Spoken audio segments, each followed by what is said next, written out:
Good morning dear students. कैसे हैं आप सब? अच्छे होंगे। मैं कुमुद मैडम, आपकी हिंदी की टीचर।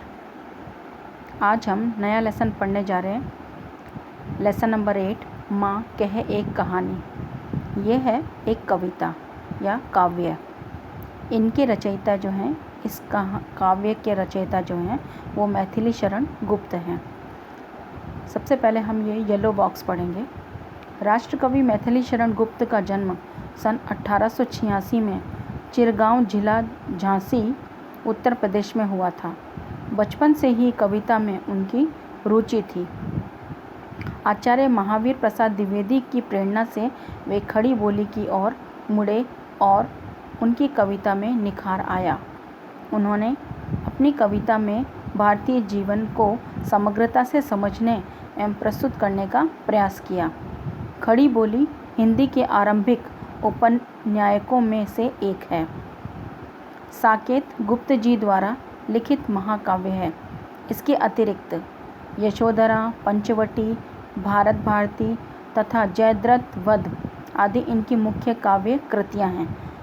इनकी मृत्यु सन 1964 में हुई। तो ये था मैथिली शरण गुप्त का परिचय कि उनका जन्म 1886 में चिरगांव जिला झांसी में हुआ था। बचपन से उनको कविता लिखने का बहुत शौक़ था, उनको उसमें बहुत ज़्यादा रुचि थी और उन्होंने जो काव्य लिखे वो कौन कौन से थे? यशोधरा, पंचवटी, भारत भारती, जयद्रथ, ये इनके मुख्य काव्य थे या कविताएं थी। और फिर लास्ट में इनकी मृत्यु कब हुई? 1964 में। उसी में से हम ये एक कहानी पढ़ रहे हैं, काव्य पढ़ रहे हैं, कविता जो है माँ कहे एक कहानी। इस कविता में यह बताया गया है कि मारने वाले से बचाने वाला बड़ा होता है। और ये जो कविता है ये गौतम बुद्ध के जीवन से आधारित है।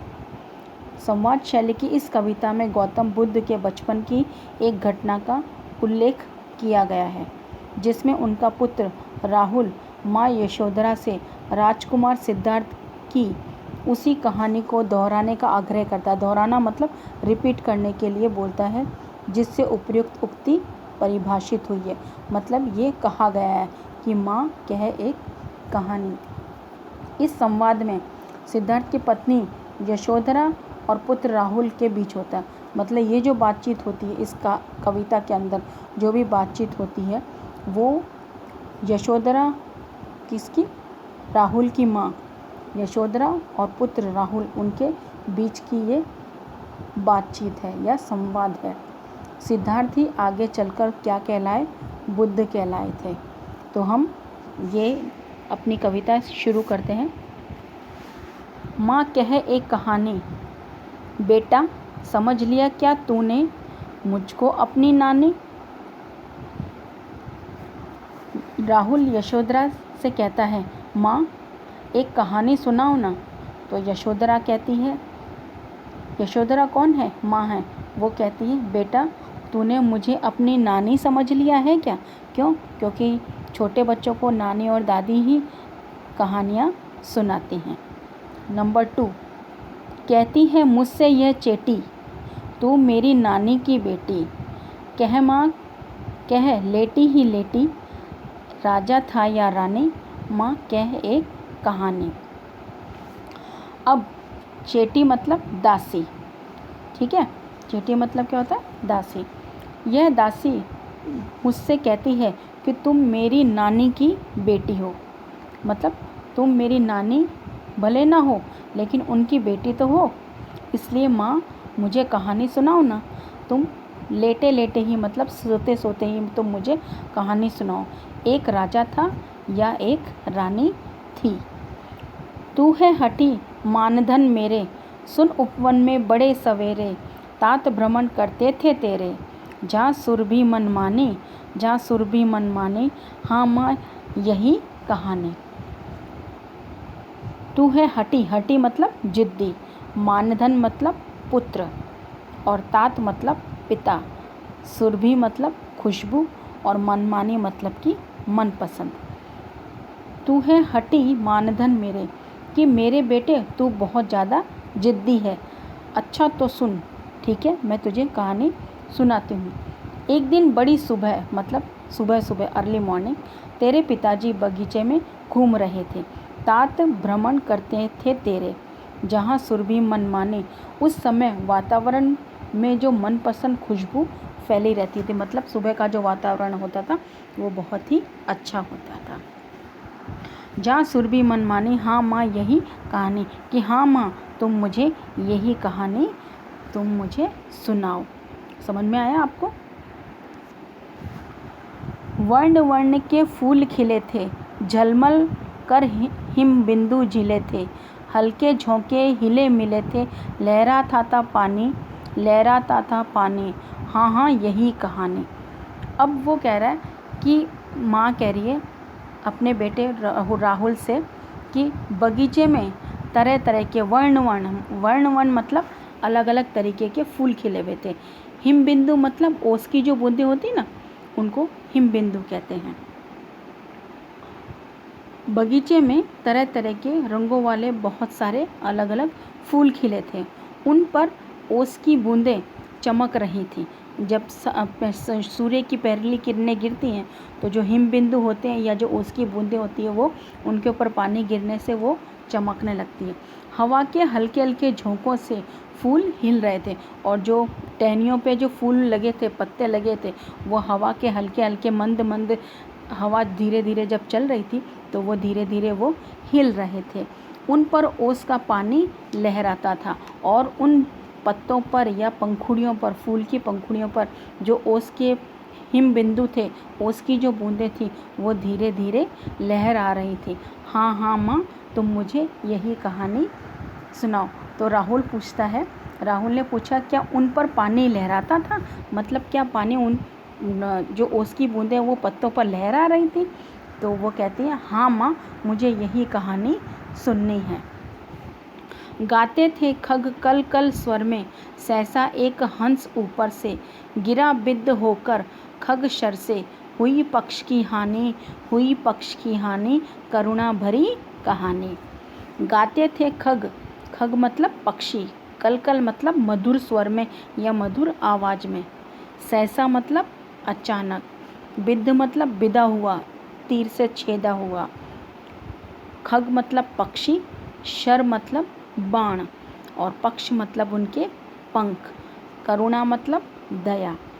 तो पक्षी मधुर स्वर में गा रहे थे। अचानक एक हंस क्या हुआ, ऊपर से नीचे गिरा।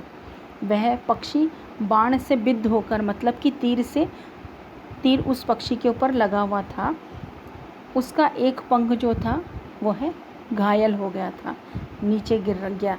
किसकी वजह से? तीर लगने की वजह से। दुखी होकर राहुल ने पूछा पंख घायल हो गया था? पंख मतलब पक्षी घायल हो गया था? तो यह बहुत ही दुख भरी कहानी है। करुणा भरी कहानी मतलब दया से, दुख से भरी हुई ये कहानी है। चौंक उन्होंने उसे उठाया, नया जन्म सा उसने पाया, इतने में आखेटक आया, लक्ष्य सिद्धि का मानी, लक्ष्य सिद्धि का मानी, कोमल कठिन कहानी। चौंक मतलब चकित हो जाना, आखेटक मतलब शिकारी, लक्ष्य मतलब निशाना, मानी मतलब अभिमानी, प्राउडी, कोमल मतलब सॉफ्ट एकदम, कठिन कहानी मतलब बहुत ज़्यादा तकलीफ देने वाली कहानी। तेरे पिता ने उसे चौंक कर, अब माँ जो यशोधरा माँ है वो अपने पुत्र से कह रही है कि जैसे ही वो पक्षी नीचे गिरा, उसका एक पंख वो घायल होने की वजह से और उसके एक पंख पे ख़राब हो गया था, वो हानि हो गई थी उसके एक पंख की। तो तेरे पिताजी ने उसे चौंक कर एकदम तुरंत उसे उठाया। उनके स्पर्श से ही, मतलब उनके हाथ लगाने से ही पक्षी ने मानो नया जन्म सा ले लिया, मतलब उस पक्षी में थोड़ी जान आ गई। उसी समय शिकारी वहाँ आया, इतने में आखेटक आया, लक्ष्य सिद्धि का मानी।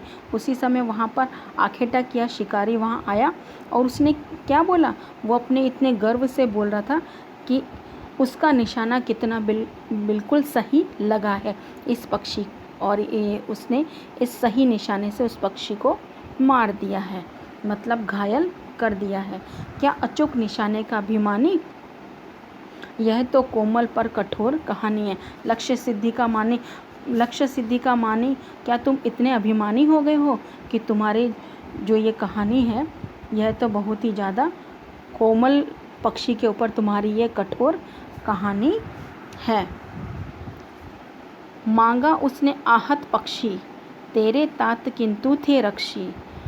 तब उसने जो था खगभक्षी, हट करने की ठानी, अब बढ़ चली कहानी। आहत मतलब घायल पक्षी, रक्षी मतलब रक्षक, और खगभक्षी मतलब पशु पक्षी का मांस खाने वाला जो होता है उसको हम क्या कहते हैं, खगपक्षी कहते हैं। अब इसमें क्या हुआ कि उस शिकारी ने क्या बोला उस राजा से, उसके पिता से, राहुल के पिता से शिकारी ने क्या कहा कि शिकारी ने तेरे पिता से घायल पक्षी को मांगा, लेकिन तेरे पिता उस पक्षी की रक्षा करने वाले थे तो वो उसको नहीं दे सकते थे, वो उसको देना भी नहीं चाहते थे। तभी पक्षियों का मांस खाने वाला वह शिकारी पक्षी लेने पर अड़ गया, मतलब वो जिद पर अड़ गया कि नहीं तुम मुझे ये पक्षी दे दो। क्यों? क्योंकि मैंने इसे घायल किया है, मैंने इसे मारा है। तो लेकिन उसके पिताजी ने उसे नहीं दिया, तुम्हारे पिताजी ने उसे नहीं दिया। हुआ विवाद सदैव निर्दय में, उभय आग्रही थे स्व विषय में। गई बात तब न्यायालय में, सुनी सभी ने जानी, व्यापक हुई कहानी। विवाद मतलब बहस, सदैव मतलब दयालु, निर्दय मतलब जिसमें दया नहीं हो, उभय मतलब दोनों, स्व विषय मतलब अपनी अपनी बात पे अड़े रहना या आगे रखना, अपनी बात को आगे रखना। व्यापक मतलब चारों तरफ किसी चीज़ का फैल जाना, जैसे इसमें ये बात जो है वो चारों तरफ फैल गई। अब विवाद हुआ मतलब बहस हुई। इस प्रकार दया करने वाले यानी बचाने वाला, जो सदैव मतलब दयालु जो होता है ना, जो दया करने वाला, वो तो दया करके बचाने वाला, और निर्दय मतलब जो निर्दयता पूर्वक मारने वाला। तो बचाने वाला बड़ा हुआ कि मारने वाला बड़ा हुआ? बचाने वाला बड़ा हुआ ना। हम इस कहानी में, कविता में यही पढ़ रहे हैं ना। इन दोनों में बहस होने लगती है, किसमें? बचाने वाले में और मारने वाले में। दोनों अपनी अपनी बात पर अड़े हुए रहते हैं, दोनों डटे रहते हैं। तब ये बात कहाँ जाती है? न्यायालय में, मतलब कोर्ट में। वहाँ यह बात सभी ने सुनी और मालूम करी, मतलब ये बात सब जगह फैल गई और सबने एक साथ इस बात को सुन लिया। राहुल तू निर्णय कर इसका, न्याय पक्ष लेता है किसका? कह दे निर्भय जय हो कि जिसका, सुन लूँ तेरी बानी। बाणी मतलब तेरी वाणी, तेरी आवाज़ में तू क्या सोचता है, कि तू क्या सोचेगा इस किस्से के बारे में। माँ मेरी क्या बानी, मैं सुन रहा कहानी। तो राहुल, यशोधरा जो है, राहुल की माँ राहुल से कहती है कि हे राहुल, तू इस विवाद का निर्णय कर और बता कि न्याय किसका पक्ष लेता है, या न्याय जो है वो किसके पक्ष में होना चाहिए। तू निर्भय होकर मतलब बिना डरे तू ये बता कि इसमें किसकी विजय होगी या किसकी जीत होगी। ज़रा तेरी बात भी तो मैं सुनूं कि तू क्या चाहता है। मैं तुझे जब ये कविता सुना रही हूँ, कहानी सुना रही हूँ, तो तुम्हारे मन में क्या है, किसकी विजय होनी चाहिए या किसकी जीत होनी चाहिए। कोई निरपराध को मारे तो क्यों अन्य न उसे उबारे। रक्षक पर भक्षक को वारे, न्याय दया का दानी, तूने सुनी कहानी। अब कोई किसी निर्दोष व्यक्ति को यदि मारता है तो दूसरा उसे क्यों नहीं बचाए। निरपराध मतलब बेगुनाह व्यक्ति को मारना, उबारे मतलब रक्षा करना, दानी मतलब दान देने वाला। तो जो कोई व्यक्ति किसी निर्दोष को मार रहा होता है तो दूसरा आके उसे बचाता क्यों नहीं है, क्यों ना उसे बचाया जाए। न्याय तो वही है जो दया के पक्ष में होगा, मतलब सही के पक्ष में होगा, रक्षा करने वाले के पक्ष में होगा, जो मारने वाले के पक्ष में नहीं होगा, बल्कि किसके पक्ष में होगा, बचाने वाले के पक्ष में होगा। राहुल ने कहा क्या दया न्याय का दान देती है? तो यशोधरा माँ तुरंत बोलती है, तूने सचमुच कहानी को समझ लिया। तो इस तरीके से माँ और बेटे में संवाद होता है और माँ जो है अपने पुत्र राहुल को, माँ यशोधरा अपने पुत्र राहुल को एक कविता के माध्यम से ये एक कहानी सुनाती है। किसको? बचाने वाला मारने वाले से ज़्यादा बड़ा होता है या अच्छा होता है। आपको सबको ये कविता समझ में आ गई होगी। आज आपको होमवर्क में ये कविता अपनी नोटबुक में लिखनी है और साथ में शब्दार्थ आपको 2 टाइम्स लिखने हैं नोटबुक में। Okay, thank you very much, have a nice day.